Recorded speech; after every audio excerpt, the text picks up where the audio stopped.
speakers for you now. First up is Kelauni Cook.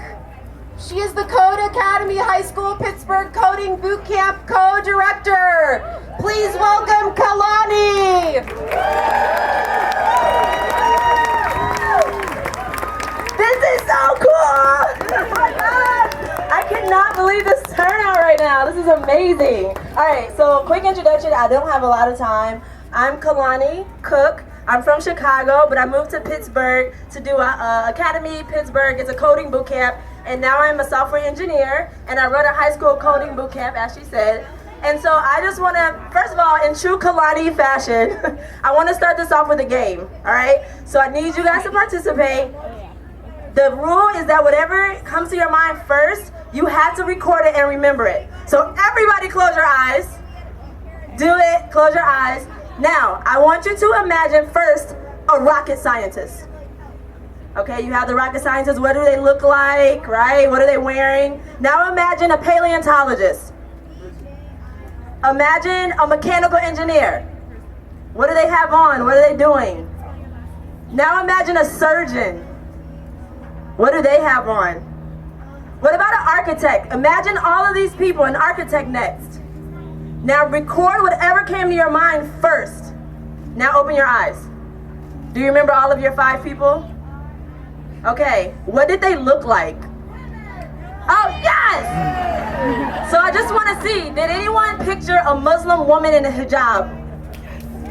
Okay, did anyone picture a young black male with an afro? Did anyone picture a white blonde woman with glasses in a wheelchair? All right? So that rocket scientist I said to imagine, that was Katherine Johnson, Black American female mathematician who calculated the trajectories, launch windows, and emergency backup return paths of rocket ships for NASA. So if you saw Hidden Figures, right? That paleontologist, that was Gerard Vermeij, and I know I messed up that name. But he's a Dutch white American blind male, a graduate of Yale and Princeton who revolutionized and completely changed the way fossils and their histories are examined. That mechanical engineer, that was Gwen Shotwell. She is the white American woman who is currently the president of SpaceX. Right? That surgeon, that was Daniel Hale Williams. He was a black American male cardiovascular surgeon who performed the first prototype open heart surgery. And the last person, the architect, that was Fazlur Rahman Khan.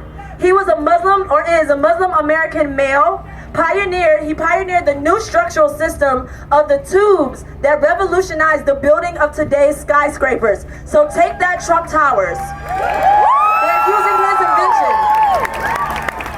Science has been a love of mine for as long as I can remember. I was oddly great at it in school, so great that I got a full tuition scholarship to Howard University in DC to study biology and chemistry. I didn't become a doctor, but I did become a software engineer, and I never stopped loving science. And you know why? It's because I've always had a huge imagination. And that's what science is. It starts with imagination. It starts with coming up with possibilities and then testing them to see if they're true. For example, let's take the acronym STEM, Science, Technology, Engineering, and Math. Well, science in labs, molecular biologists who study cancer cells, they do hypothesis. That's imagination, and then they test it. Technology, software engineers come up with apps all the time. Uber is making driverless cars right here in Pittsburgh. They imagined that, and they're making it a reality. Engineering, biomedical engineers design robotic prosthetic limbs to change lives. That's imagination. And math, NASA at one point imagined going to space, and they made the math to do it. That is imagination. The key word to proven imagination is proven. It's proven science.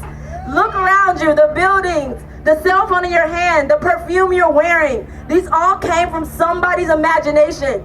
Science is the freedom to dream about possibilities. So for me as a kid, that's all I did. Like most kids do, like these kids do, I dreamt and I imagined.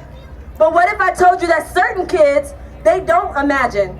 Or some kids don't have access to the tools that would allow them to imagine. Or what if some kids didn't think that imagination was for them because of who they are, where they're from, what they look like, their education level, their religion? Well, you'd say that's silly because anybody can imagine.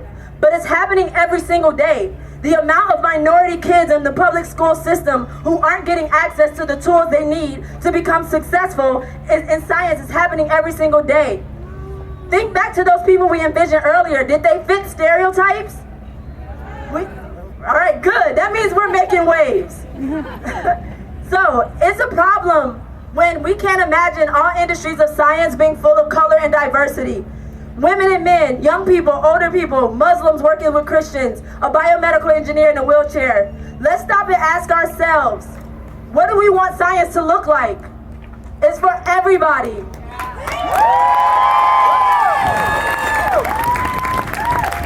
So, I only have 1 minute, so I'll leave you with this. This is not just a march for the recognition of the importance of science. It has to be a march for the equity and access to science as well. It has to be a march. It has to be a march for those little black kids in Homewood, and it has to be a march for those little refugee girls on the hilltop who are looking at the stars and wondering how they can build a rocket ship out of cardboard boxes. Every kid and person deserves the right to imagine. Every kid and person deserves the right to science. Thank you.